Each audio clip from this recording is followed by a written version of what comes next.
SSLC +2 തലത്തിലുള്ള വിജയ ശതമാനം പുറത്തു വന്നപ്പോൾ 70% പെൺകുട്ടികളാണ് ഉന്നത വിജയം നേടിയത് എന്നുള്ളതിൽ അഭിമാനത്തോടു കൂടി നമുക്ക് പറയാൻ കഴിയും.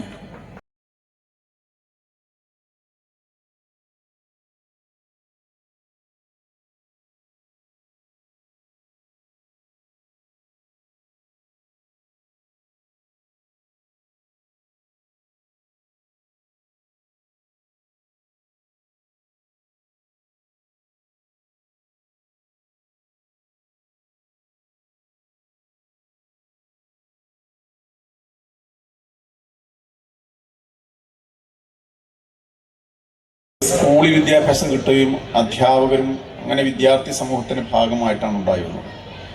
അപ്പോൾ ഒരു രാജ്യത്തെ ഒരു പ്രദേശത്തെ വിദ്യാഭ്യാസം എന്ന് പറയുന്നത് ഇന്ത്യയെ സംബന്ധിച്ചോളം ഒരു കൊളോണിയൽ കാലഘട്ടത്തിൽ സ്വാതന്ത്ര്യ സമര കാലഘട്ടത്തിൽ ഉണ്ടായി വന്ന വിദ്യാഭ്യാസ പ്രവർത്തനങ്ങളുടെ വിദ്യാഭ്യാസത്തിൽ ഒരു പ്രത്യേകത എന്ന് പറഞ്ഞാൽ അതൊരു ദേശീയമായ ഒരു ജനതയെ നിർമ്മിച്ചെടുക്കുന്നതിന് ദേശീയ സ്വാതന്ത്ര്യം ലഭിക്കുന്നതിന് ആവശ്യമായിട്ടുള്ളൊരു വിദ്യാഭ്യാസ ബോധന പ്രക്രിയ സൃഷ്ടിച്ചു എന്നുള്ളതാണ് ഒരു കാര്യം.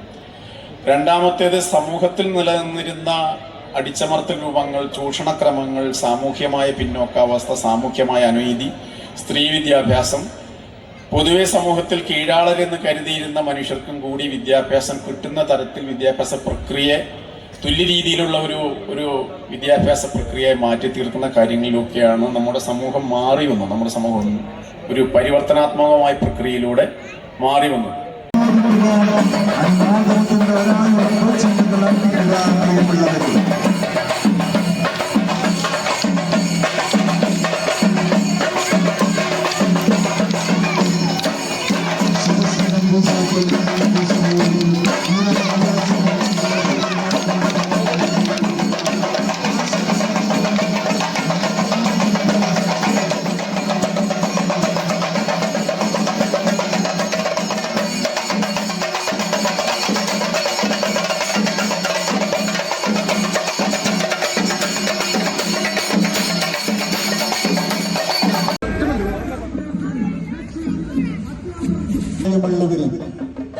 െന്ന് മാത്രം ഈ സന്ദർഭത്തിൽ ഓർമ്മിപ്പിച്ചുകൊണ്ട് നിങ്ങൾക്ക് എല്ലാവർക്കും ഹൃദ്യമായ ആശംസകൾ നേർന്നുകൊണ്ട് ഈ ഓന്നിയൂരിന്റെ പ്രിയങ്കരിയും അതേപോലെ തന്നെ സിനി ആർട്ടിസ്റ്റുമായ ഫാരിസ ഹുസൈന്റെ ഗാനമേളയ്ക്ക് വേണ്ടി വഴിമാറുന്നു. നിങ്ങൾക്ക് നന്ദി. ജയ് ഹിന്ദ്. ഒരു പരിപാടി വേറെ എവിടെ നടത്താൻ സാധിക്കും? വേറെ എവിടെയും നടത്താൻ സാധിക്കില്ല. ഞാൻ അതാണ് പറഞ്ഞത്. ആ ജ്വലിച്ചു നിൽക്കുന്ന കെട്ടിടം ഇത് മാത്രമാണ് നമ്മളെ കൂട്ടിച്ചു നിർത്തുന്നത്, നമ്മളെ ചേർത്ത് നിർത്തുന്നത്. നമ്മളെ ചേർത്ത് നിർത്തിയ ഒരു സ്ഥാപനം മാത്രമാണ്. ഇവിടെയാണ് പാട്ട് പാടും. ആ ഒളിച്ചിരുന്ന പാട്ടിൽ എന്നോട് പറഞ്ഞു, ഒരു ദിവസം ഞങ്ങളുടെ അടുത്തൊരു പാട്ടുണ്ട്, ഒന്ന് പാടാൻ വരുമോ എന്ന് ചോദിച്ചു. ചെറിയ കുട്ടിയാണ്, 3.5 വയസ്സെന്ന് പറയുമ്പോൾ അറിയാലോ. അങ്ങനെയാണ് ആദ്യത്തെ പാട്ട്. പക്ഷേ ഏട്ടാ തെറ്റിയിട്ടില്ല കേട്ടോ, ഭയങ്കര സന്തോഷമുണ്ട്. അത് മാത്രല്ല കണ്ടാ എന്റെ നാട്ടുകാരുടെ സപ്പോർട്ടാണത്.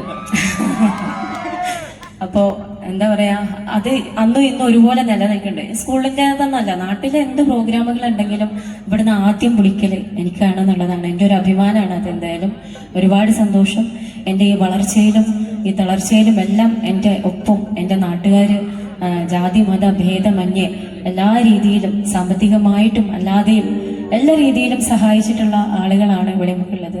നമ്മൾ മുസ്തഫാക്ക് ഉണ്ട് ഇവിടെ മുന്നിലിരിക്കുന്നത്, എം എ ഖാദറൊക്കെ ഉണ്ട്, അതുപോലെ കാരണവരായിട്ടുള്ള ഒരുപാട് പേരുണ്ട്. ലെനിൻ ദാസ്, അതുപോലെ ഒരുപാട് ആളുകൾ. ഞാൻ ഇപ്പൊ പേര് പറഞ്ഞ മറന്നു പോകും. പിന്നെ എൻ്റെ പ്രിയപ്പെട്ട അധ്യാപകർ ഷംസു അവിടെ ഇരിക്കുന്നുണ്ട്. പിന്നെ എൻ്റെ അധ്യാപകരായിട്ടുള്ള പ്രിയപ്പെട്ട ഖദീജ ടീച്ചറെ മറക്കാൻ പറ്റൂല, രാജകുട്ടൻ മാഷെ മറക്കാൻ പറ്റൂല. അങ്ങനെ എൻ്റെ അധ്യാപകരാരും പുഷ്പന്ദ്ര മാഷ് ഒക്കെ പറയുമ്പോൾ നമുക്ക് അവരോടൊക്കെ ഉള്ള സ്നേഹം. നിങ്ങളെല്ലാവരും പറയും ഞങ്ങൾക്കൊക്കെ ഉണ്ട് ഈ സ്നേഹം എന്ന്. പറഞ്ഞില്ലെങ്കിൽ നിങ്ങൾ പറയും ഫാരിഷ് അത് പറയാൻ മറന്നു, എന്തുകൊണ്ട് അവൾ പറഞ്ഞില്ല എന്ന് ചോദിക്കും. പറഞ്ഞാൽ പറയുന്നത് ഞങ്ങൾക്കൊക്കെ ഉള്ളതല്ലേ ഈ ഒരു സ്നേഹം എന്ന് പറയും. നിങ്ങൾക്കൊക്കെ ഉള്ളതാണെങ്കിലും എൻ്റെ സ്നേഹം ഞാനിതാ ഈ ഒരു തുറന്ന വേദിയിൽ അത് പ്രകടിപ്പിക്കുകയാണ്. എന്തായാലും നിങ്ങളുടെ മുന്നിൽ വീണ്ടും വരാൻ സാധിക്കുന്നതിൽ ഒരുപാട് സന്തോഷം. ഇനിയും നിങ്ങളുടെ പ്രാർത്ഥനയും